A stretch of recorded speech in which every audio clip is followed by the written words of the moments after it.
Hey Pokemon champions, what's going on? It's Champion DarkBlaze here, and Pokemon Sword and Shield introduced the controversy known as the National Dex Cut, which inspired the hashtag #BringBackTheNationalDex. But when we got Sword and Shield, I think many people started to forget about the lack of a National Dex and the fact that half of all Pokemon got snapped and taken away from us.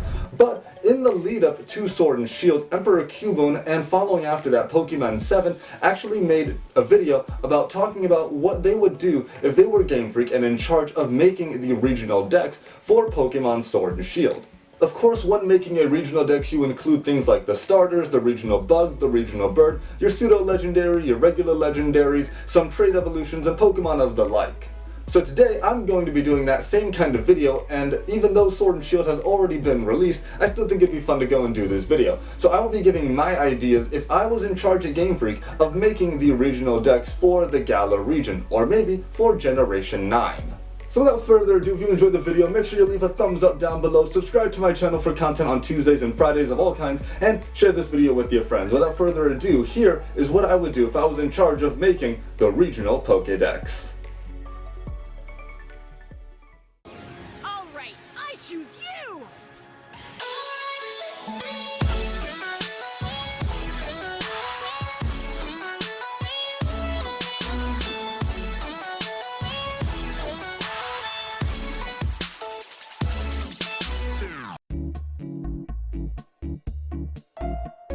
So when designing and constructing your regional Pokedex, you must include all the classical elements that are in every single regional Pokedex in the actual franchise. So this must include the elements of 3 starter Pokemon to start off your journey, your regional bug, so like your Butterfree or your Kricketune, your regional bird like Talonflame or Corviknight, your regional rodent like the Rattataline, regional cat or dog, so that's going to be something similar to like Liepard or Luxray. Of course you have to throw in a Pikachu clone, a pair of fossils such as Kabutops and Omastar, unrelated pairs or connections, so this is going to include Pokemon that evolve through trading in a certain way like Excelgor and Escavalier, or unrelated connections like Heatmor and Durant.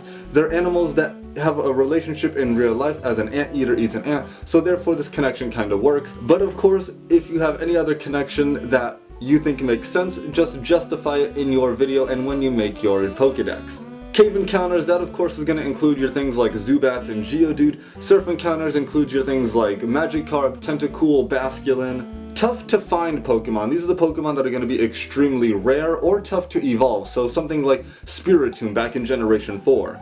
Of course you're going to include Pokemon that don't evolve, at least 2 of those, something like a Dunsparce or a Relicanth. Of course you do need a pseudo-legendary Pokemon like the Dragonite line. You need 3 stone evolutions, so something like the evolutions of Flareon, Vaporeon, and Jolteon, 2 trade evolutions such as Gigalith and Conkeldurr, and then legendary Pokemon, at least 5 legendary Pokemon. And I'm also adding in a couple other elements where you need at least 1 mythical Pokemon and you need at least 2 version exclusive Pokemon. So this is something like Arcanine and Ninetales back in Pokemon Red and Blue.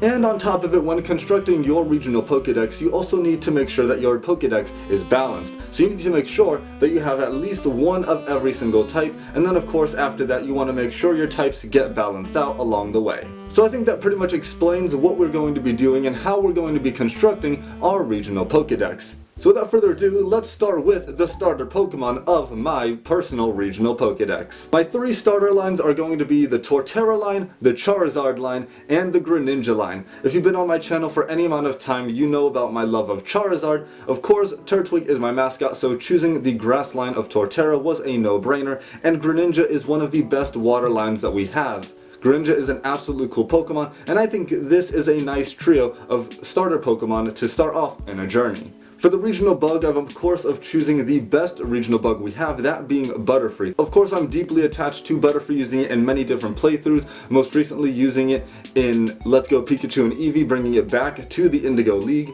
And I just think the idea of catching a Caterpie early on your journey and getting a Butterfree early on is just a very classic moment for a journey. Of course, for the regional bird, I will be choosing the Staraptor line, Staraptor being one of the best and strongest regional birds we have, although Talonflame and Corviknight were top contenders for being the regional bird in this Pokedex. For the regional rodent, I am choosing Bidoof and Bibarel. The regional rodent isn't something that really stands out, and there's not many that I really like or find attractive, but Bidoof and Bibarel are one of the few ones that are actually pretty cool. For the regional cat or dog, I am choosing the Luxray line. This line, of course, is a fan favorite. Of course, it is a dominant Pokemon to be using in any Sinnoh playthrough, and it's always amazing. Plus, for some reason, this Pokemon always falls short of making the regional dex in any Pokemon game after Generation 4, but recently being added back in Isle of Armor. For my Pikachu clone, I will be choosing Pachirisu. Of course, this Pokemon has a history of being really good and competitive, but of course I just love its design. It's really cute, really awesome,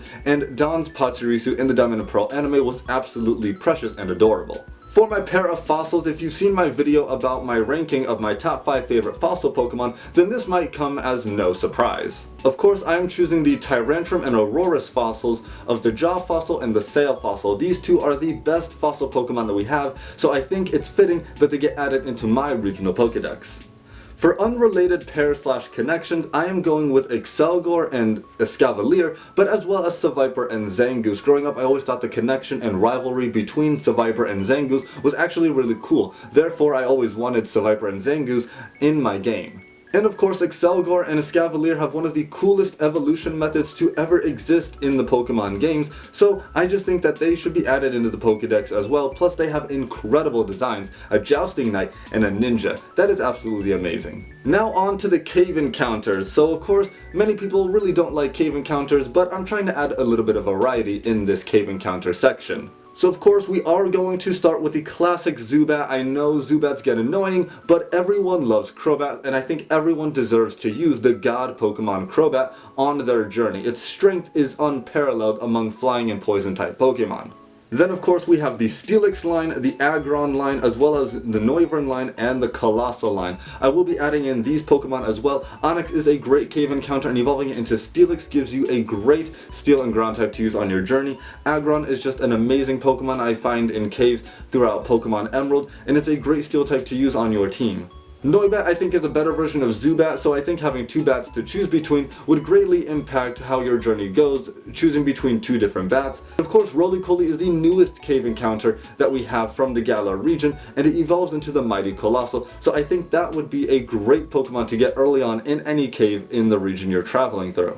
Now we're moving on to the surf encounters, and I thought it would make a bit more logical sense if I divided the surf encounters between rivers and lakes as well as oceans in their own separate section. So starting with the lake and river encounters, I have Ducklet and Swanna, the Crawdaunt line, the Dreadnought line, and the Kingler line. Of course, swans are meant to be found in lakes, as well as crabs kind of with Corphish. You can find turtles and crabs again, like Kingler, can be found in various lakes and rivers on the riverbed and the bottom of a lake, or even on the shore. These are some pretty cool water type Pokemon, and again they also help in various playthroughs, such as Swanna in my Black 2 playthrough or Kingler in Let's Go Pikachu, as well as Dreadnought in my Shield playthrough. For the surf encounters that you can find in the ocean, I of course am choosing the classic Tentacruel line because that is a great Pokemon to use in a playthrough. I've used it many times and it never lets me down. I gotta go with the water type from the Sinnoh region being Floatzel. That Pokemon line is absolutely fantastic. It gets moves like Ice Fang that really help out in battles, and it's such a good Pokemon to be using.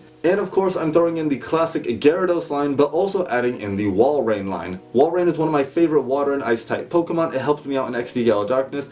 I can't wait to use it in my Pokemon Emerald Let's Play that I need to finish on the channel. And Gyarados is just an unstoppable force that always helps out on Pokemon teams. It's not a bad Pokemon by any means, and it's got a really cool shiny, so of course it's a good Pokemon to shiny hunt. Now we're moving on to the Pokemon that are tough to find or tough to evolve. For this section I'm choosing Spiritomb, the Milotic line, and the Volcarona line. Of course we all know that Feebas has an extremely rare and low encounter rate in its original Hoenn games, but later on the method changed that you need to evolve it with a Prism Scale. But even so, a Prism Scale is still hard to come across. With the original way to evolve Feebas, you have to max out its beauty, take it to contests, and then you can get a Milotic. So not everyone has the chance to use this Pokemon. Spiritomb, of course, back in the day in Generation 4 was extremely hard to get a hold of because I used to think that just popping in the keystone to the Hollow Tower gave you access to Spiritomb because I saw the anime, so that's how I thought it worked. But of course you have to do multiplayer with the Sinnoh Underground, and it's very convoluted and tedious,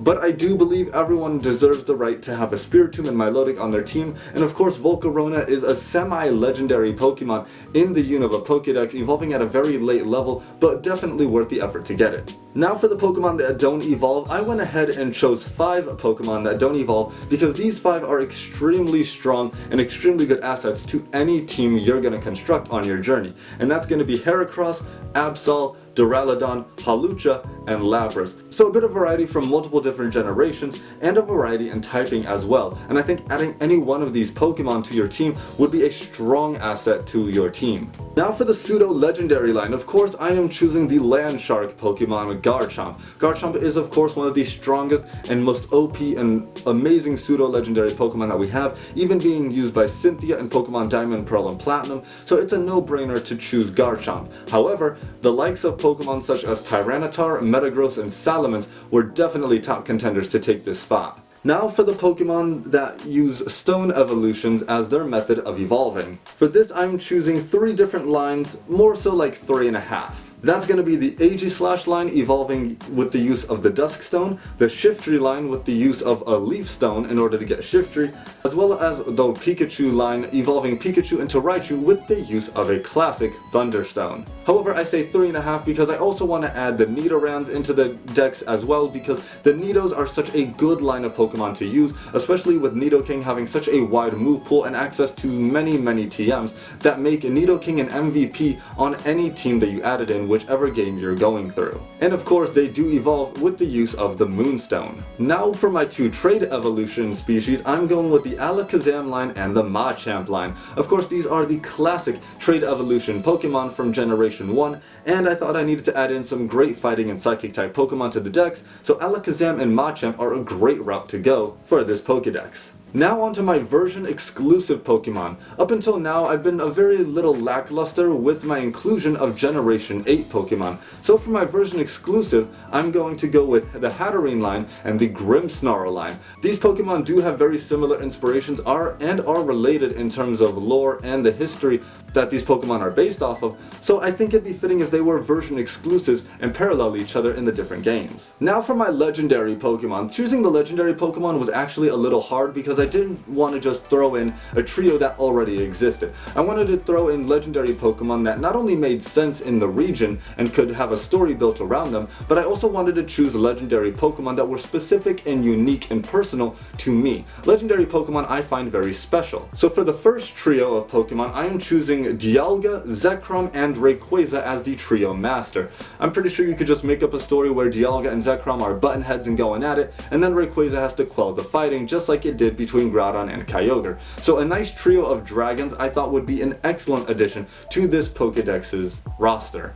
The second trio of Pokemon is going to be Lugia, Ho-Oh, and Zygarde. Now Zygarde seems a little out of left field, but there is a theme that joins all 3 of these Pokemon, that being order. Of course Lugia is known as the guardian of the seas, so it makes sure that the world stays in balance with the seas and being a grand protector. Of course Zygarde protects the world's ecosystems, and of course Ho-Oh is a god of the Johto region and keeps balance in the Johto region as well, and is kind of a big symbol of protection in the Johto region. And then the 7th legendary Pokemon that I added in, well technically 2, is I added in the Urshifu line. Urshifu is one of the best legendary Pokemon in existence. It is one of my favorite Galar regional Pokemon, and it is incredibly well designed and well thought out. The inspirations are just top tier, so I thought I had to throw it into the Pokedex. Now lastly, onto the mythical Pokemon category, I have decided to add 3 mythical Pokemon with different types into the dex, and I have chosen Zeraora,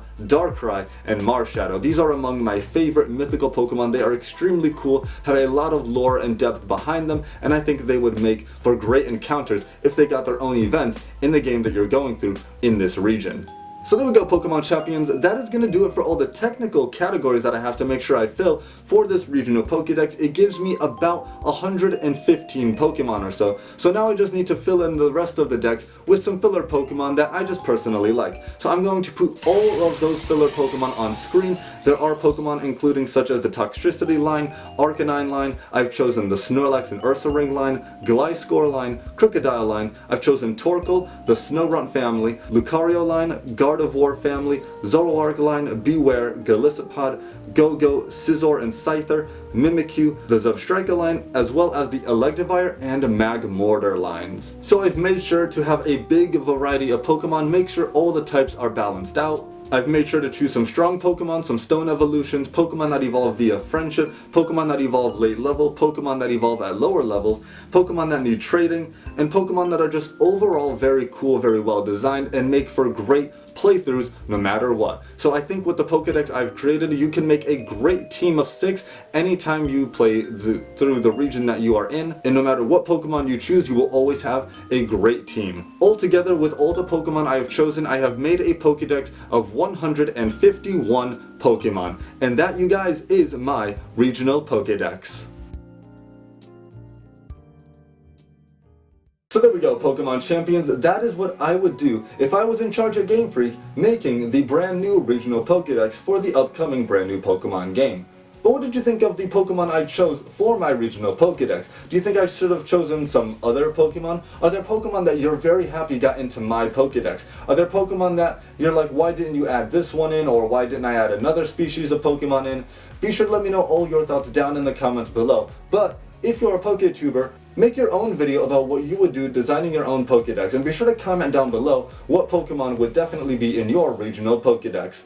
If you can, anywhere from 100 to 145 Pokemon would be great, but even if you make a Pokedex with 70 to 90 Pokemon like they are nowadays, that would be amazing too. I can't wait to see what Pokemon you decide get added into your regional Pokedex, and which ones you decide to snap away.